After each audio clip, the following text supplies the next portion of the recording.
Livro Caminho, Verdade e Vida. Chico e Emmanuel. Lição 89, intitulada O Fracasso de Pedro. Passagem bíblica, Mateus, capítulo 26, versículo 58. E Pedro seguiu de longe até o pátio do sumo sacerdote e, entrando, assentou-se entre os criados para ver o fim. Considerações de Emmanuel. As considerações é um facilitador para que possamos compreender a passagem bíblica. O fracasso, como qualquer êxito, tem suas causas positivas. A negação de Pedro sempre constitui assunto de palpitante interesse nas comunidades do cristianismo.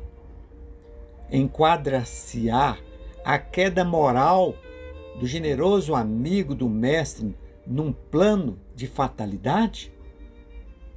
Por que se negaria Simão a cooperar com o Senhor em minutos tão difíceis? Útil, nesse particular, é o exame de sua invigilância. O fracasso do amoroso pescador reside aí dentro, na desatenção para com as advertências recebidas. Grande número de discípulos modernos participam das mesmas negações, em razão de continuarem desatendendo. Informa o Evangelho que, naquela hora de trabalhos supremos, Simão Pedro seguiu o mestre de longe. Ficou no pátio do sumo sacerdote e assentou-se entre os criados deste para ver o fim. Leitura cuidadosa do texto esclarece-nos o entendimento e reconhecemos que, ainda hoje, muitos amigos do Evangelho prosseguem caindo em suas aspirações e esperanças, por acompanharem o Cristo à distância, receosos de perder gratificações imediatistas. Quando chamados a testemunho importante, demoram-se as vizinhanças da arena de lutas redentoras, entre os servos das convenções utilitaristas, assestando binóculos de exame, a fim de observarem como será o fim dos serviços alheios. Todos os aprendizes nessas condições naturalmente fracassarão e chorarão amargamente. Voltando no versículo de Mateus 26, versículo 58, encontramos essa passagem quando diz: E Pedro seguiu de longe até o pátio do sumo sacerdote e, entrando, assentou-se entre os criados para ver o fim. Nos levam realmente a uma reflexão profunda da maioria de nós, quando chegamos nos templos religiosos e nos assentamos a observar de longe os acontecimentos daquele templo. Não nos envolvemos, mas queremos estar próximo do Cristo, observando como que vai ser o andamento daquele evento. Aguardamos os ensinamentos proferidos por aqueles que se manifestam a estudar. Muitas das vezes, esses próprios estudantes não estão preparados para transmitir na íntegra o Evangelho do Cristo. Não porque eles não querem, eles estão dando o melhor deles, mas o importante é que nós, que estamos sentados aos bancos, venhamos buscar o conhecimento para que possamos compreender o que aquela pessoa está falando. Portanto, Emmanuel começa as considerações dele assim: o fracasso, como qualquer êxito, tem suas causas positivas. A negação de Pedro sempre constitui assunto de palpitante interesse nas comunidades do cristianismo.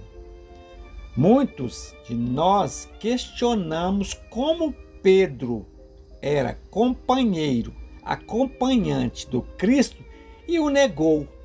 E nos colocamos naquela coisa, eu também posso negar. Só que temos que lembrar que naquele momento era um momento ímpar, o Cristo estava chegando e poucos o conheciam como Pedro teve a oportunidade de conhecer todos os seus feitos.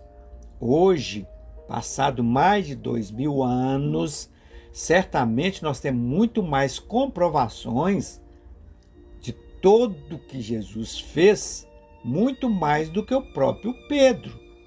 Quanto mais tempo se passa, mais fácil fica para o entendimento do Evangelho. Como Emmanuel continua. Enquadrar-se-ia a queda moral do generoso amigo do Mestre num plano de fatalidade? Essa é uma pergunta. Provavelmente foi uma fatalidade. Por medo, por temor de ser crucificado junto do Cristo. Por que se negaria Simão a cooperar com o Senhor em minutos tão difíceis? Aí a pergunta que vem: o que o Pedro poderia fazer para salvar Jesus naquele momento?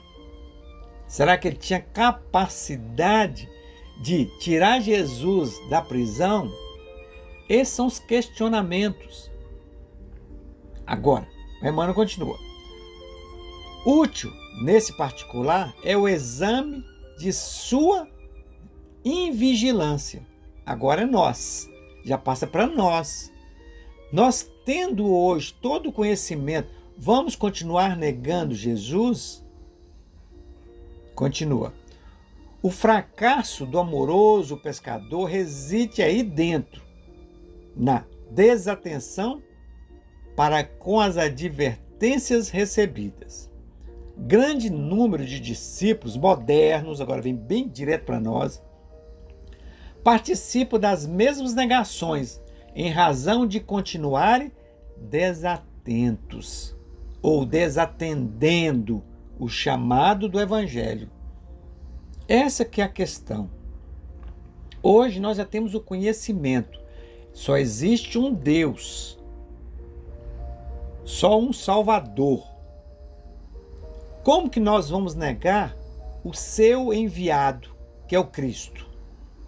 E hoje vivemos uma realidade demonstrada em todo o planeta, em todo o universo, declarando a existência do Criador da arte maior do universo. É só olhar e observar, comprovado através de estudos e da ciência. Então não temos mais como negar que alguém criou tudo isto, inclusive o planeta Terra, onde nós estamos passando por um tempo, que temos conhecimento que aqui chegamos, vivemos e depois partiremos.